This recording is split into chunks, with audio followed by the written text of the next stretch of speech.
आगे जो भागवतिक लक्षण हैं वो प्रकाशित नहीं होते। काम का तात्पर्य है कामनाएं,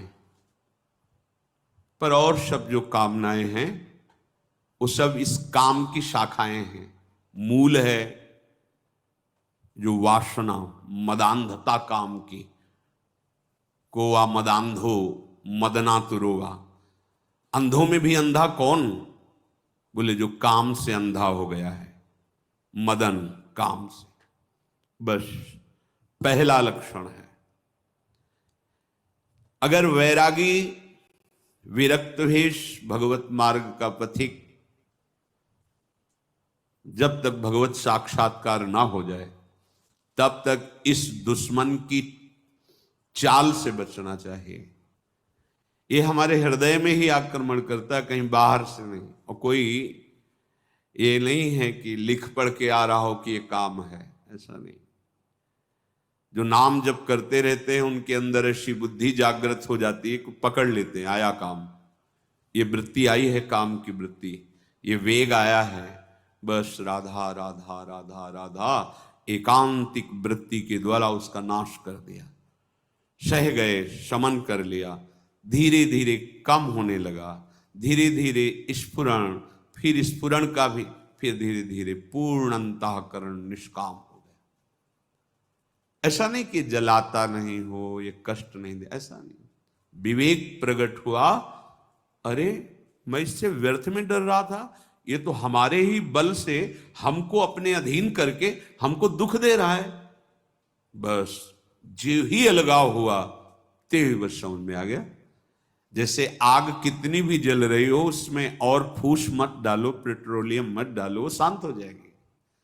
ऐसे काम पूर्वाभ्यास बस प्रकट हुआ है, उसको कोई संयोग मत दो, उसका चिंतन मत करो, उसके चिंतन को बाधित करो। वो एक रस चिंतन चाहता उस समय, नाम जप नहीं, कोई वार्ता नहीं, वो डूबना चाहता उस चिंतन में, उसे मत डूबने दो। राधा राधा राधा राधा, अभी देखो ठीक हो जाएगा। वो हमारा विषय नहीं है। ये अंतःकरण के अहम धर्म में स्थित होकर मुझे जला रहा है, ये मेरे से अलग है। धीरे धीरे धीरे धीरे धीरे षट विकार, जो क्रोध है वो इसी की उपज है। जब कामना में प्रतिकूलता आती है तो क्रोध आ जाता है। हम चाहते तुम ऐसा करो, नहीं करो, गुस्सा आ जाएगा, क्रोध आ जाएगा। कामना की पूर्ति से लोभ जागृत हो जाता है। जैसे जैसे लाभ वैसे वैसे लोभ, जैसे जैसे कामना की पूर्ति हो जाती वैसे वैसे और लोभ उस भोग का, उस वस्तु का बढ़ने लगता है। अंतःकरण धर्म में प्रधान अहम है, मैं भोगता, मैं करता, मेरे से आगे न बढ़ जाए, मत्सरता।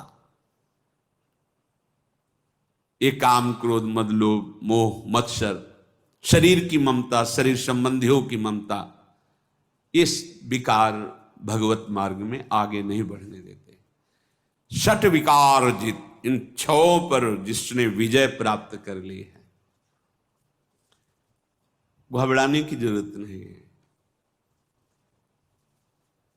इसीलिए हम बार बार अपने हृदय की बात कहते हैं, घबराने की जरूरत नहीं। ये कुछ नहीं हमारे प्रभु के सामने, कोई प्रभाव इनका नहीं।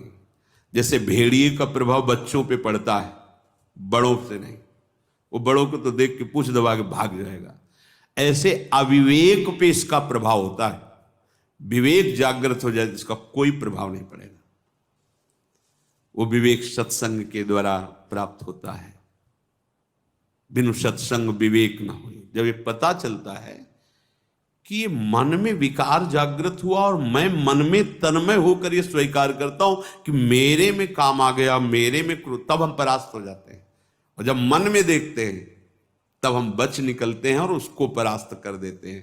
पर ये बुद्धि की कला से नहीं आएगा, ये विवेक की कला। और ये विवेक भगवत प्रदत्त श्री हरिवंश विवेक परम, साक्षात भगवत स्वरूप वो विवेक होता है। नाम जापक, सत्संग करने वाला, भगवद आश्रित। और जब रोने का मतलब होता है अहंकार रहित, तब मेरे में सामर्थ्य नहीं, मैं कैसे क्या करूं, तो वो सामर्थ्य विवेक की दे देते हैं। और उपासक ऐसे बच निकलता है जैसे जल में कमल का फूल रहता है। संसार में रहते हुए विषय सामग्रियों के बीच में रहते हुए निर्लेप, निर्विकार, अपेक्षा रहित जीवन, वो अंतर का विषय होता है। विकार के जो संस्कार हैं, जब तक भगवत भाव में हृदय द्रवित नहीं होगा तब तक ये नष्ट नहीं होते।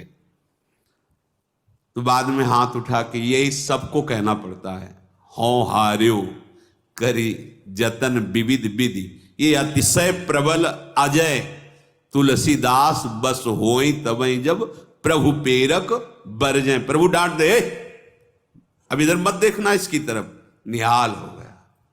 बस असरण शरण प्रभु की शरण में जाकर उनको जब हम पुकारते हैं, कामादि दोषों पर विजय प्राप्त करने के लिए भगवान की प्रार्थना, भगवान की शरण और भगवान की आज्ञा पालन, बहुत जल्दी लाभ मिलता है, बहुत जल्दी।